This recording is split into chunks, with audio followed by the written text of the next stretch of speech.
হাজারো মানুষের সামনে হঠাৎ বিশাল কড়াইয়ের ভেতরে লাফ দিলেন এক যুবক, আর মুহূর্তেই শুরু হয়ে যায় হুড়োহুড়ি আর চিৎকার। ভারতের রাজস্থানের আজমির শরীফ দরগাহে ঘটেছে এই চাঞ্চল্যকর ঘটনা।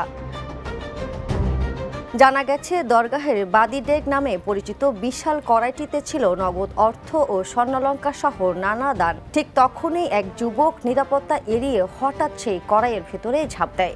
ঘটনাস্থলে থাকা কর্মচারী ও খাদেমরা দ্রুত তাকে টেনে বের করার চেষ্টা করেন। এ সময় চারদিকে ছড়িয়ে পড়ে বিশৃঙ্খলা। পুরো ঘটনাটি ধরা পড়ে সিসিটিভি ক্যামেরায়। কিছু প্রতিবেদনে বলা হয়েছে, উদ্ধার করার সময় ওই যুবক মারধরের শিকার হন। প্রাথমিকভাবে ধারণা করা হচ্ছে যুবকটি মানসিকভাবে অসুস্থ হতে পারেন, তবে তার কোনো গুরুতর আঘাতের খবর পাওয়া যায়নি। ঘটনার পর সামাজিক মাধ্যমে শুরু হয়েছে তুমুল আলোচনা। কেউ দরগাহ পরিচালনা নিয়ে প্রশ্ন তুলেছেন, আবার কেউ বলছেন এ ধরনের স্থান এখন ইবাদতের চেয়ে ব্যবসা কেন্দ্রেই বেশি পরিণত হচ্ছে।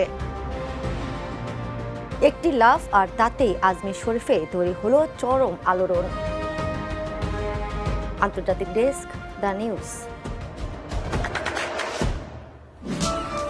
দেশে দেশে সবার সাথে দ্য নিউজ।